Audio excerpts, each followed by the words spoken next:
주식하기 제일 힘든 달이 있다고 하던데 몇 월인지 혹시 아시나요? 제롬 파월이라고.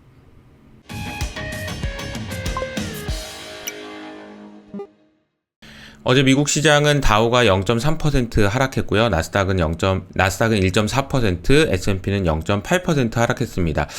그래도 장중에 회복하는가 싶더니 막판에 이렇게 하락하면서 막판에 음봉이 나오면서 하락 마감했고요. 업종별로 보면은 오랜만에 잘 버티던 테슬라가 4% 하락, 엔비디아 5% 하락. 그런데 헬스케어 업종은 그나마 좀 선방하는 모습을 보였습니다. 그래도 방어주들은 선방을 했구나. 시장이 그래도 이렇게 완전 정신을 못 차리는 건 아니구나 정도로 정리하고요. 다음 주의 일정 중에서 중요한 것들을 간단하게만 체크를 해보면 우선은 이탈리아 조기 총선이 일요일에 있습니다. 이탈리아에서 극우 정당이 총선에서 이길지 여부에 대해서 사람들이 관심이 많아지고 있고요. 월 말이기 때문에 미국의 PC 지표라든지 아니면 소비자 심리 지표들이 주목받을 것 같습니다.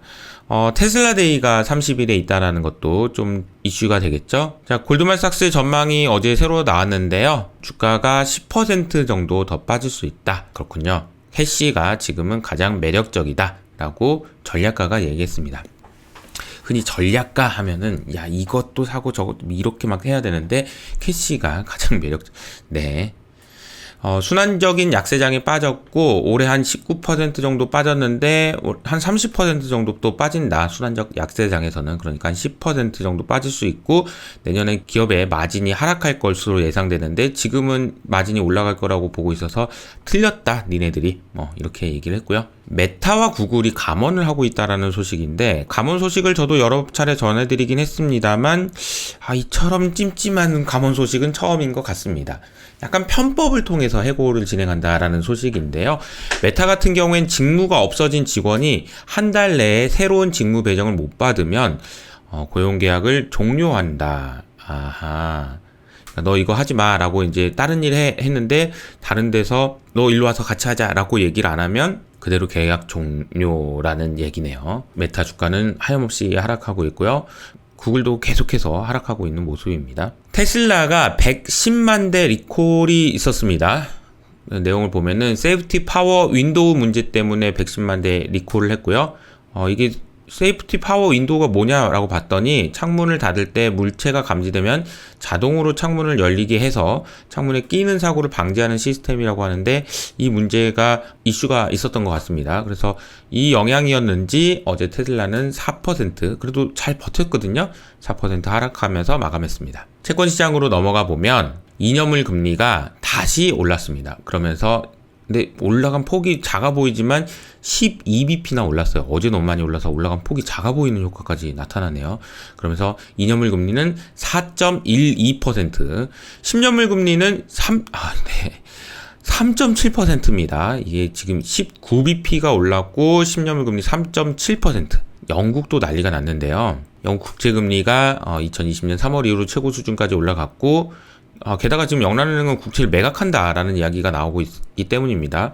QT를 할 수 있겠어? 라는 회의적인 시각도 있지만 국채 매각을 10월 3일부터 시작한다고 하니까 더 금리가 올라가는 것 같습니다. 일간 변화가 이 구간에서 지금 점점 심해지고 있다는 걸 볼 수 있고 보시는 것처럼 이게 지금 여기까지 올랐습니다. 20bp 올랐습니다.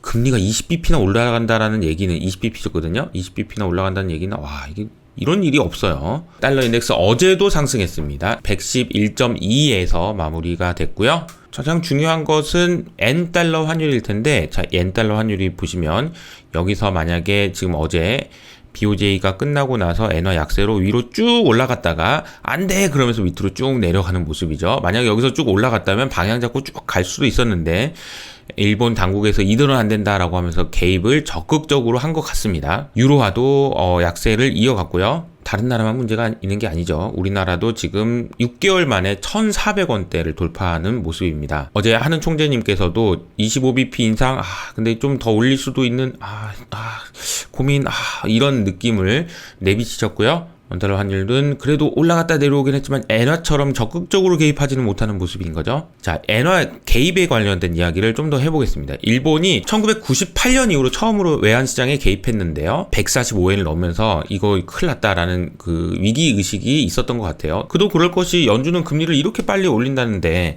일본의 중앙은행에서는 그냥 아직도 계속 돈을 더 푼다. 무한대로 풀 거야. 라고 얘기하고 있으니 엔화 약세가 되는 것이 너무나도 당연하죠. 그래서 실제로 구로다 총재의 구두 발언이 있은 이후로 엔화 이쪽으로 가면 약세거든요. 밑으로 쭉 내려왔습니다. 엔화 강세로 전환됐다라는 걸 볼 수 있는데 이러면서 이제 이런 코멘트를 하신 것 같아요. 환율은 원칙적으로 시장에서 결정돼야 되지만 투기적이고 과잉적인 움직임이 반복되면 내가 가만히 있을 수 없다. 투기적이지 않은 것 같아요. 당신들이 돈을 계속 풀고 있잖아. 라는 생각이 드는데요. 뭐 내용을 보면은 뭐 어제 있었던 BOJ에서 뭐 당연히 그냥 통화정책 유지했고 YCC는 QE보다 한 단계 더 센 돈풀기거든요. 그거 계속 한다고 하니까 당연히 엔화 약세 아닌가요? 자, 그런데 일각에서는 이런 이야기가 나옵니다. 1985년에 1998년 9월 22일 그러니까 이제 어제죠. 37년 전 오늘 플라자 호텔이라는 곳에서 이 사람들이 모여서 이분이 볼커 형님이신 것 같은데 야 일본 모여가지고 야 이거 잠깐 모여봐봐 야 니네들 지금 엔화 계속 약세해가지고 니네들 물건 잘 팔리게 해가지고 우리 힘들어 우리나라 기업들 힘들어라고 이제 미국인들이 얘기했다라고 들려지는데 이제 이분들이 이렇게 하면서 플라자에서 자 합의하고 자 이제 엔화 약세 그만해 엔화 이제부터 강세 이렇게 결정했던 게 37년 전 오늘이었는데 때마침 그 이후로 엔화는 이쪽 위로 올라가면서 이제 역축이기 때문에 위로 올라갈수록 엔화가 강세거든요. 그러니까 엔화 약세였던 게 85년 플라자 합의가 있은 이후로 쭉 강세로 전환했다라는 것을 알 수 있습니다.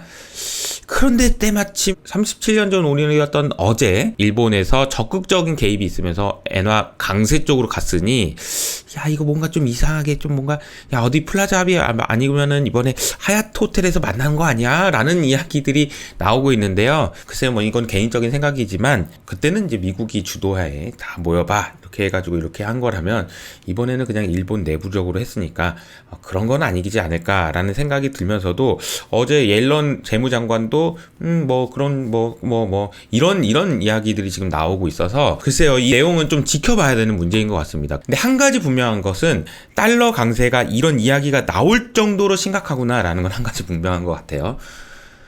자, 동남아시아 국가 통화 압력 심화되고 있다.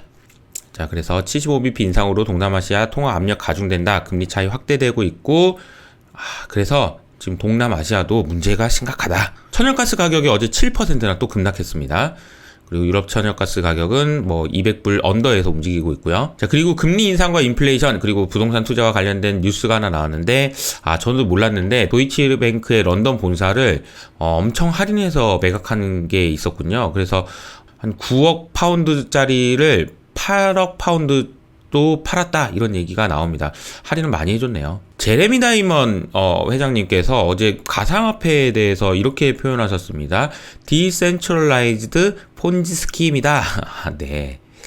근데 이제 그 가상화폐에 대해서는 폰지 사기라고 이야기를 하셨지만 스테이블 코인에 대해서는 또 다른 이야기를 하셨어요. 적절하게 규제되어야 되고 MMF처럼 규제만 잘 되면 문제가 없다. 아하. 단신 전해드리겠는데요. 영란은행도 기준금리를 50bp 인상했습니다. 이렇게 올랐고요. 자 보시면 오른쪽과 왼쪽에 이게 격차가 굉장히 심하다는 거 아실 수가 있죠. 인플레이션이 10%고요. 금리는 2%대입니다. 스위스도 75bp나 인상했습니다. 이로써 유럽은 모든 국가의 마이너스 금리가 종료됐습니다. 스위스는 금리를 이렇게 올렸고요. 물가 전망은 계속해서 올라가고 있지만 그래도 3%면 이게 어딥니까? 역대 최저 수준의 소비자 심리 유럽은 그런 상황인데 그림을 보시면 와 이게 이게 어디까지 내려가는 거야 28.8 마이너스 코로나 때보다 더 심각해 라는 걸 알 수 있습니다. 미국의 신규 실업 청구 건수는 우리가 이 숫자를 볼 때 어떻게 봐야 되냐면 올라가는 게 좋은 거예요. 지금은 실업수당 청구를 많이 할수록 좋은 거다. 그런데 그림 보시는 것처럼 이게 쭉 내려오다가 올라갔어야 되는 거예요. 계속 올라갔어야 되는데 최근 6주 동안 계속 내려오니까 이거 또 경기가 또 좋아지면 어떻게, 고용시장이 이렇게 좋아지면 어떡하냐, 좀 올라가야지, 그래야 물가도 잡히고 금리도 이제 그만 올릴 거 아니야 라고 했는데 어제 조금, 이거 보이시나요? 조금 올랐습니다. 영국 이야기가 계속되는데요. 경상수지 적자 폭 확대되고 있다라는 소식인데, 이 그림을 한번 보여드리면 무역수지, 인컴수지, 경상수지 급락하고 있다라는 걸 보여주고 있는데, 이걸 보시면 알 수 있죠. 와, 지금 무역수지가 급락하고 있습니다. 이러다 보니까 신임 총리인 트러스가 추진하고 있는 계획이 지속 불가능하다라는 비판들이 나오고 있는 거죠. 미국 은행들은 중국이 대만에 침공하면 사업에 철수하겠다, 이런 이야기가 나오고 있습니다. 역시 뭐 긴장감이 계속 고조되고 있는 것 같습니다. FOMC 회의 이후로 전 세계 모든 나라의 발등에 불이 떨어졌습니다. 그 중에서도 일본이 가장 심각했던 것 같고, 엔화 약세를 막기 위해서 어제 일본 당국이 24년 만에 처음으로 환율에 개입했다라는 소식도 전해집니다. 그래서 37년 전에 있었던 플라자 합의를 떠올리시는 분들도 있는 것 같은데, 앞서 말씀드린 대로 중요한 것은 이런 이야기가 나와서 제발 좀 어떻게 좀 해줘 라는 이야기가 나올 정도로 달러 강세가 심각하구나 라는 것을 아시는 것이 좋을 것 같고요. 여러분들의 생존 투자를 위해서 항상 고민하는 이호석 아카데미가 되겠다는 약속을 드리면서 여기서 인사드리도록 하겠습니다. 불금 되세요.